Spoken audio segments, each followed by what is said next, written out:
hadis di halaman 5. An Abi Sa'idil Khudri anna Rasulullah sallallahu alaihi wasallam qala inna ahlal jannati la yatara'una ahlal ghurafi min fawqihim kama tatara'una al-kawkabad durriyal ghabira minal ufuqi minal masyriqi awil maghribi litafaduli ma bainahum. Qalu ya Rasulullah tilka manazilul anbiya'i la yablughuha ghairuhum. Qala bala walladhi nafsi biyadihi rijalun amanu billahi wa saddaqul mursalina. Rawahu Muslim. Dari Abu Sa'id Al-Khudri bahwasanya Rasulullah sallallahu alaihi wasallam bersabda, sesungguhnya orang-orang ahli surga dapat melihat orang-orang yang di atas mereka bagaikan melihat bintang yang tinggi di langit timur dan barat karena perbedaan tingkatan mereka. Para sahabat bertanya, ya Rasulullah, itu mungkin tingkatan para nabi yang tidak dapat dicapai orang lain? Jawab Nabi sallallahu alaihi wasallam, benar, demi Tuhan yang jiwaku di tangannya, mereka itu orang-orang yang beriman kepada Allah dan percaya kepada Rasul-Rasulnya. Pertanyaan berkaitan dengan hadis tersebut. Yang dimaksud dengan ahli surga, apakah ini penduduk surga asli? Kemudian untuk tingkatan para nabi, apakah yang dimaksud orang beriman yang keimanannya setara dengan para nabi? Kemudian apakah surga itu memang bertingkat-tingkat sesuai dengan amal ibadah seseorang?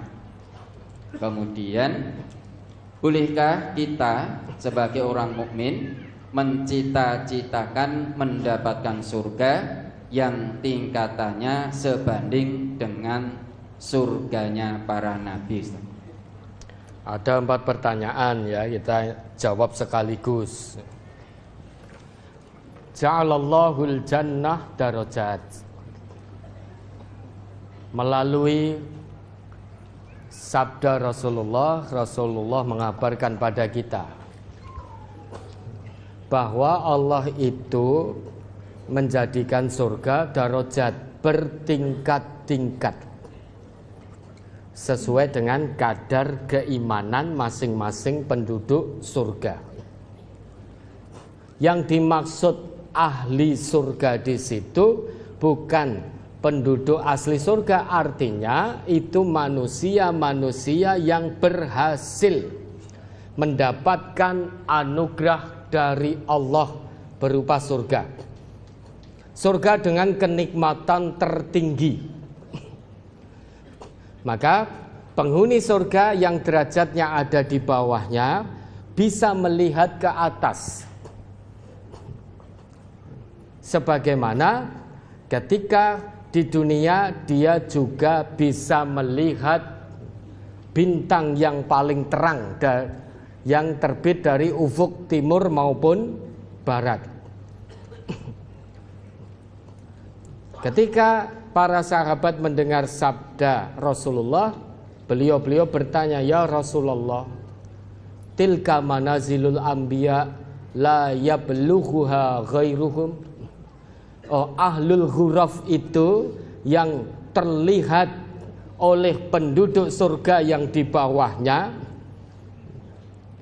itu tentu tingkatan para nabi dan para rasul yang tidak mungkin dicapai oleh selain nabi dan rasul. Wahai Rasulullah, sabda Nabi apa? Bala, benar, walladhi nafsi biyadihi rijalun amanu billahi wa saddaqul mursalin. Benar, mereka memang para nabi dan para rasul.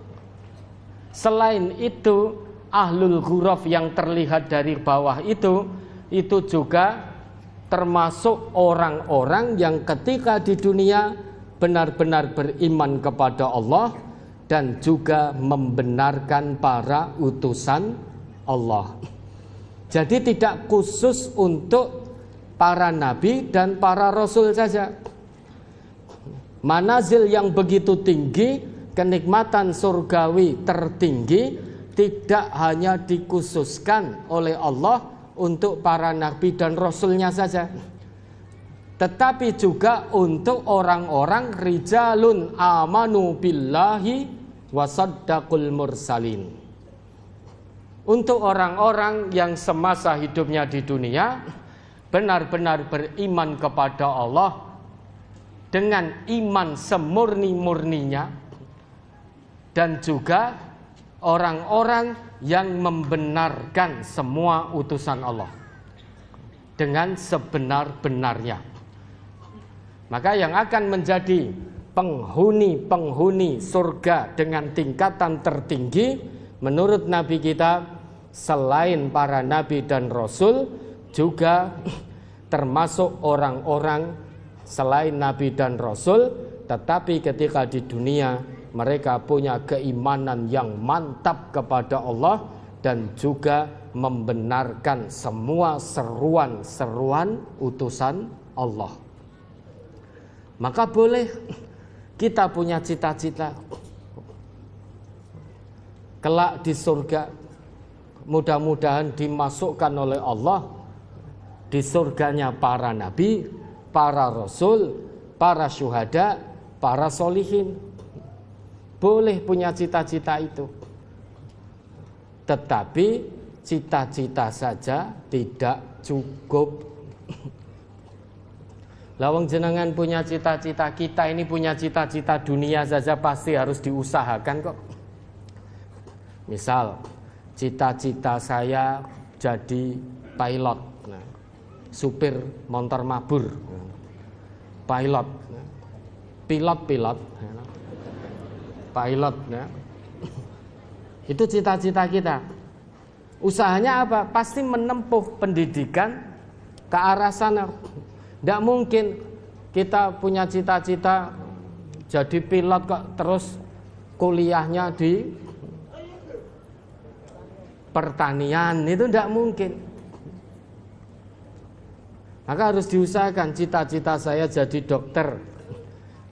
Kalau cita-citanya jadi dokter, pasti usahanya akan diusahakan maksimal menempuh pendidikan kedokteran, tidak mungkin ke pertukangan. Cita-citaku pengen jadi dokter, tapi saya tidak mau kuliah kedokteran, saya mau kuliah pertukangan saja. Tapi cita-citaku jadi dokter, kok lulus kuliah nyuntik uang, ya tidak bisa. Itu cita-cita dunia. Apalagi cita-cita akhirat. Untuk cita-cita dunia saja, banyak di antara kita yang berlelah berletih-letih untuk mendapatkan cita-cita dunia. Dengan syarat A, B, C, D, E, F, G sampai Z, balik lagi ke A. Itu saja kita lakukan untuk dapatkan cita-cita dunia. Padahal cita-cita akhirat itu syarat dari Allah cuma 2. Raih itu, usahakan itu dengan iman plus amal soleh. Cuma 2 syaratnya. Nah, kalau tiba-tiba kita malas berusaha untuk itu, untuk cita-cita akhirat kita. Wabtaghi fima ataqallahu daral akhirah. Kejar cita-cita akhiratmu. Kejar kebahagiaan akhiratmu dengan segenap potensi yang Allah anugerahkan kepadamu. Potensi pikiran, potensi tenaga, potensi kesehatan, potensi harta, potensi waktu, potensi nyawa, potensi ilmu. Gunakan semua potensi itu untuk mengejar cita-cita akhirat kita. Nah, ini banyak orang yang entek-entekan dengan potensinya hanya untuk ngejar cita-cita dunia. Untuk apa? Dengan segenap potensinya sampai melupakan akhiratnya. Banyak tuh orang yang begitu saat ini di era modern, di era yang serba egois, pragmatis, hedonis, apalagi banyak orang yang menggunakan potensi yang ada pada dirinya mati-matian untuk mengejar cita-cita dunianya sampai melupakan akhirat.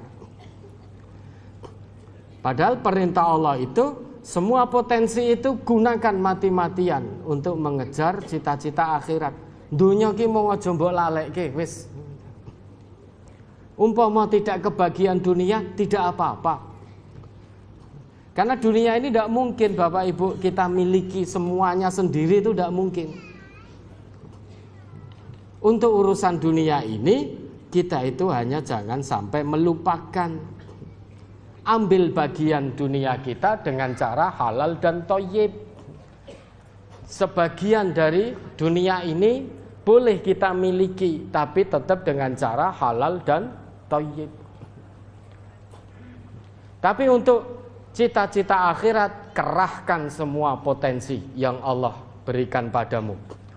Mulai dari potensi ilmu, pikiran, kemudian kesehatan, tenaga, kekuatan, harta, bahkan puncaknya potensi nyawa. Gunakan itu untuk mengejar cita-cita akhirat. Kalau sampai kita tidak dapat bagian akhirat, khosirna dunya wal akhirah, rugi dunia, rugi akhirat, wadzalika huwal khusranul mubin, itulah kerugian yang nyata. Kalau tidak dapat bagian dunia, tidak masalah. Cita-cita dunia tidak tercapai, tidak masalah. Yang penting dapat bagian di akhirat. Asal kita kejar potensi akhirat kita, cita-cita akhirat dengan segenap potensi, dunia kita insya Allah tidak dilupakan oleh Allah. Artinya kita mengutamakan akhirat, dunia pasti akan disertakan oleh Allah sesuai dengan kebutuhan kita untuk mendekat kepada Allah. Jadi bukan sesuai dengan keinginan kita. Kalau masalah dunia sesuai dengan keinginan manusia, manusia itu tidak ada habis-habisnya terkait keinginannya terhadap dunia. Kalau diberi satu lembah penuh dengan emas, manusia menginginkan lembah emas yang kedua. Kalau sudah dapat lembah emas yang kedua, manusia inginkan lembah emas yang ketiga. Begitu seterusnya, karena sifat tamak rakus yang dimiliki oleh manusia. Wala yasuddu jawfabni Adam illa turab, dan tidak akan ada yang menyumpal mulut atau perut manusia dari keinginan dunianya kecuali tanah. Nek rung mati belum habis keinginan dunianya. Maka Allah akan memberi hambanya yang beriman terkait dunia ini sesuai kebutuhan hambanya untuk mendekatkan diri kepada Allah. Nah, boleh bercita-cita. Sesudah bercita-cita, bismillah. Gerakkan segenap potensi yang ada pada diri kita untuk mengejar cita-cita akhirat bersama para nabi, para rasul, para syuhada, para solihin. Wa hasuna ulaika rafiqa. Itulah sebaik-baik teman di surga nanti. Boleh kejar dengan segenap potensi. Ya, ada lagi.